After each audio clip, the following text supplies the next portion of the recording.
नमस्कार दोस्तों, मैं हूँ मीना सामंत और मैं बिल्कुल मस्त हूँ, स्वस्थ हूँ, खुश हूँ। आशा करती हूँ आप भी मस्त होंगे, स्वस्थ होंगे और खुश होंगे। एक बात तो सच है कि पढ़ाई की उम्र कभी ख़त्म नहीं होती और दूसरी कभी खुश रहने की उम्र ख़त्म नहीं होती। ये दोनों चीज़ें ऐसी हैं कि जब आप चाहें तब कर सकते हैं। इसके ऊपर कोई पाबंदी किसी की भी नहीं होती और ये दोनों चीज़ कोई किसी से ले भी नहीं सकता है।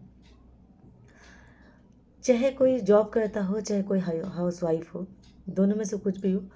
अगर हम जॉब करते हैं तो हमेशा कुछ ना कुछ नई चीज़ें आती रहती है और हमें उसे पढ़ना पड़ता है। उसी तरह से सेम जब हम हाउसवाइफ होते हैं या हम वर्किंग वुमेन होते हैं या कुछ भी होते हैं, लेकिन जब खाना बनाते हैं तो हमेशा कुछ ना कुछ नई नई चीज़ें आ जाती हैं और फिर हम उसे बनाते हैं, उसे सीखते हैं, नई नई चीज़ों को डाल के एक्सपेरिमेंट करते रहते हैं कि किस चीज़ को डालने से क्या बनेगा। नए नए मसाले आ जाते हैं, नई नई चीज़ें आ जाती हैं, सब्जियां बनाने की भी कई सारी चीज़ें बनी हुई आती हैं, उसको हमें कैसे बनाना है, तो बहुत सारी चीज़ें होती हैं। मतलब मेरे कहने का मतलब ये है कि जैसे मैं अपना एक्सपीरियंस ही शेयर कर रही हूँ कि मैं नौकरी करती हूँ, मैं स्टाफ नर्स हूँ, मेडिकल लाइन में हूँ। हर दिन कुछ ना कुछ नई चीज़ें पढ़ाई जाती है।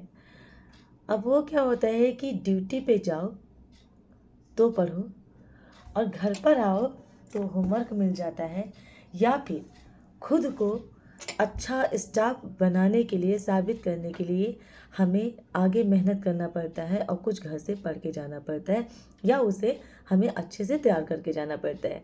अगर हम तैयार करके नहीं जाएंगे, दूसरे दिन अगर हमारे चाहे वो प्रैक्टिस में आए, चाहे वो हमसे पूछ लें, चाहे वहाँ ड्यूटी में जाके उसका एग्ज़ाम हो, चाहे ओरल टेस्ट हो, चाहे रिटर्न कोई भी चीज़ हो, तो हम उसमें फेल ना हो या दूसरों के सामने हमें गिल्टी फील ना हो, इस वजह से भी हम घर में आके पढ़ाई करते हैं।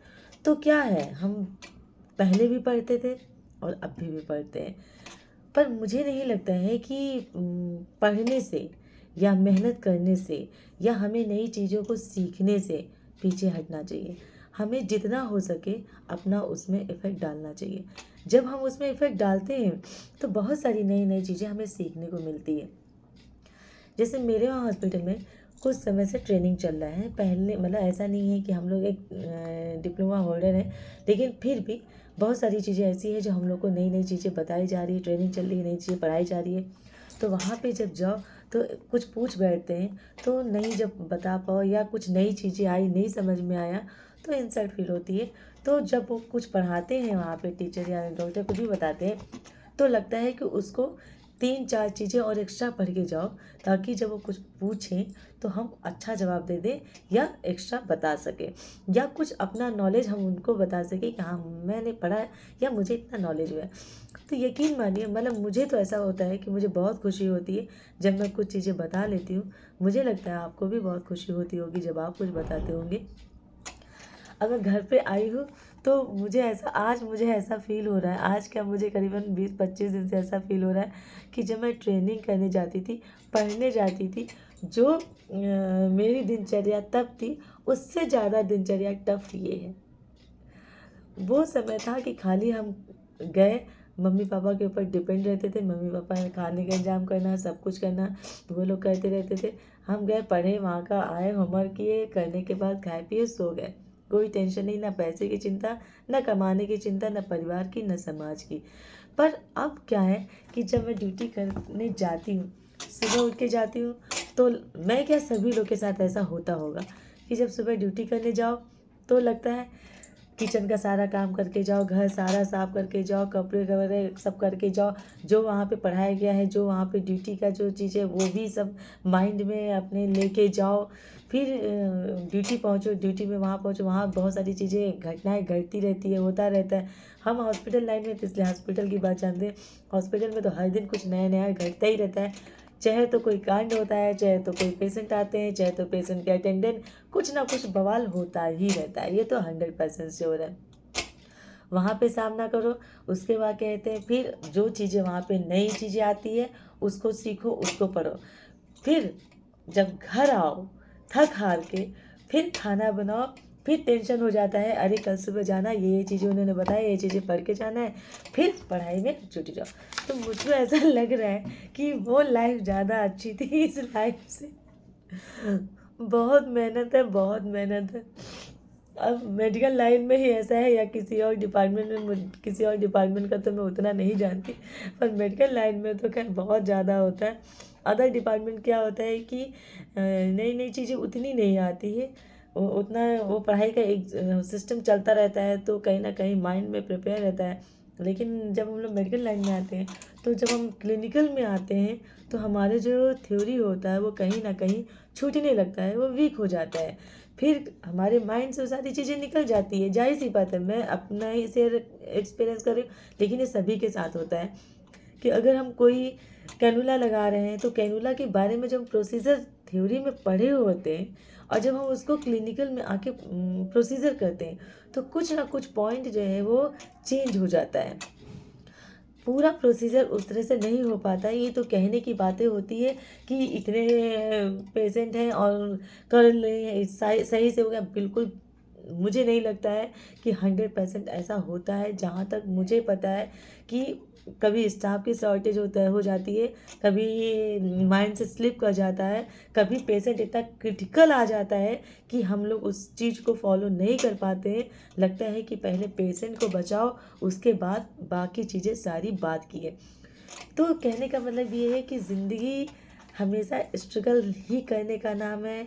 और पढ़ाई, मुझे तो लगता है जो लोग ड्यूटी करते हैं उनकी ज़िंदगी से पढ़ाई कभी जाती ही नहीं है। पता नहीं, मैं तो इतने नोट्स बना बना के थक जाती हूँ। अब जब से ड्यूटी से आई हूँ, केवल मैंने चाय पिया है, तब से बैठ के नोट्स ही बना रही हूँ कि कल के लिए प्रिपरेशन करना है। अब मैं कहीं से देख के बनाती हूँ, कहीं से पढ़ती हूँ, कहीं से कुछ और पढ़ती हूँ, कुछ वहाँ पढ़ाया जाता है, तो सारे नोट्स तैयार करके फिर एक जगह उसको लिखो, फिर उसको याद करो, समझो, तो बहुत टाइम लग जाता है। भले ही छोटा सा टॉपिक क्यों ना हो, लेकिन जब मेडिकल लाइन में होते हैं तो छोटे से टॉपिक को भी बहुत ध्यान से पढ़ना पड़ता है, क्योंकि वो ज़िंदगी और मौत के सवाल होता है पेशेंट का। या पेशेंट को इन्फेक्शन ना हो, या पेशेंट के हम अच्छे से केयर कर सकें, पेशेंट जल्दी ठीक होके चला जाए, तो बहुत सारी चीज़ें हमारे उससे होता है। और ज़्यादातर रोल नर्स का होता है, क्योंकि नर्स को ही दवाई देनी होती है, नर्स को ही सारे प्रोसीजर्स जो नर्सिंग से रिलेटेड है वो नर्सिंग को ही करना पड़ता है, केयर नर्सिंग को ही करना पड़ता है। तो जो अपना हमारा नर्सिंग का पार्ट होता है, वो मुझे लगता है बहुत टफ होता है। अगर प्रॉपर तरीके से स्टाफ हो, या पेशेंट के हिसाब से स्टाफ दिए जाए, तब तो ठीक है। लेकिन अगर कहीं कहीं ऐसा होता है कि जहाँ पेशेंट बहुत होते हैं, स्टाफ की शॉर्टेज होता है, वहाँ पे बहुत मुश्किल होता है कि हम उस चीज़ को मैनेज कर पाएँ, या जिस तरह से गाइडलाइंस बन के आती है कि हमें पेशेंट को डील करना है, पेशेंट को देखना है, हम प्रॉपर तरीके से कर पाएँ, तो वो संभव नहीं हो पाता है।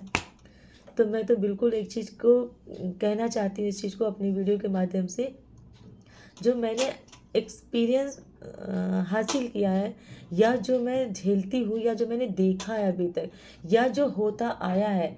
मैं एक किसी हॉस्पिटल की बात नहीं कर रही हूँ, मैं सभी ज़्यादातर की बात कर रही हूँ कि होता क्या है कि प्रॉपर पेशेंट की केयर क्यों नहीं हो पाती है, क्योंकि इतने ज़्यादा गाइडलाइंस बने होते हैं, इतना ज़्यादा पेपर वर्क होता है कि हम पेपर वर्क ही करते रह जाते हैं। पेशेंट की जो एक्चुअल केयर होता है ना, वो कहीं ना कहीं छूट जाता है या कम हो जाता है। तो मैं ये तो नहीं कह सकती कि हाँ गवर्नमेंट उस चीज़ को क्या कहती है, ये तो मेरे बस में नहीं है। लेकिन हाँ, मैं ये भी बात बिल्कुल अपना एक्सपीरियंस बता रही हूँ कि जितना वर्क पेपर का अधिक बढ़ा दिया जाता है, उतना पेशेंट की केयर कम हो पाती है।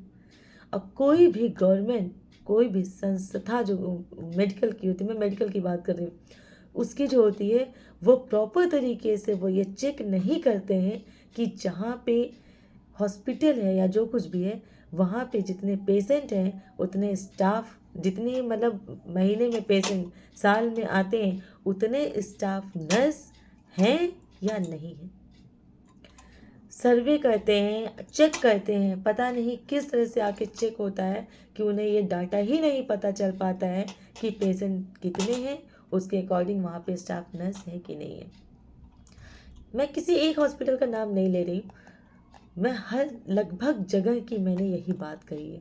तो गवर्नमेंट को थोड़ा सा ध्यान देना बिल्कुल चाहिए, जो चाहे वो WHO, चाहे वो कोई भी, मैं नहीं भी, चाहे कोई भी हो, मैं बिल्कुल मुंह पे कह रही हूँ, चाहे उसको कोई बुरा मान जाए, चाहे कोई उसके लिए जो भी कहना चाहे, पर सच्चाई यही है। एक नर्सिंग स्टाफ की प्रॉब्लम ये है कि जितने पेशेंट होते हैं उसके हिसाब से हमारे पास स्टाफ नहीं होते हैं हम लोग, और उसके हिसाब से कहीं ना कहीं पेशेंट सफ़र करता है।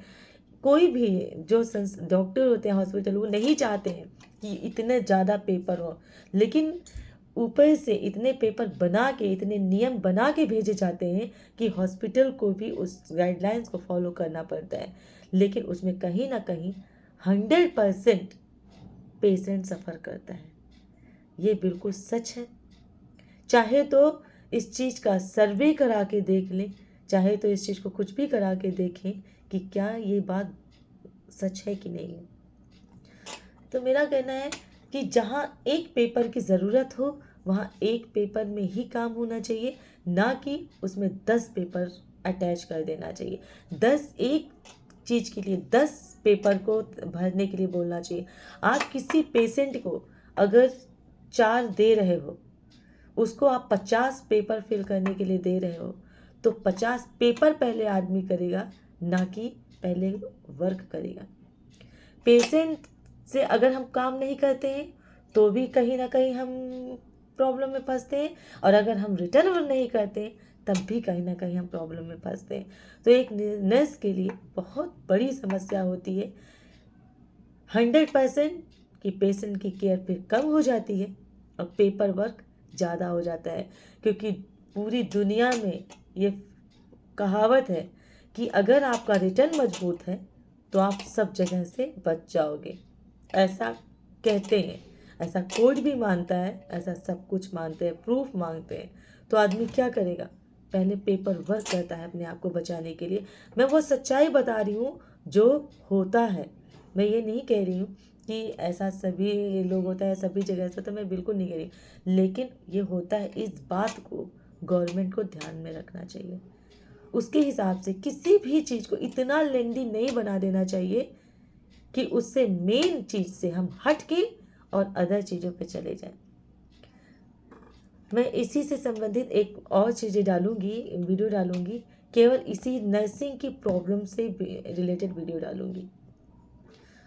तो अगर उसे नर्सिंग स्टाफ शेयर करना चाहे तो बिल्कुल शेयर करेगा, पर मैं वो नेक्स्ट वीडियो में लेके आऊँगी, थोड़ा अलग तरीके से वीडियो बनाऊँगी, तब लाऊँगी। अभी तो बस इतना ही कहूँगी कि पढ़ते पढ़ते पढ़ते पढ़ते ज़िंदगी एकदम पढ़ाई से हो गई।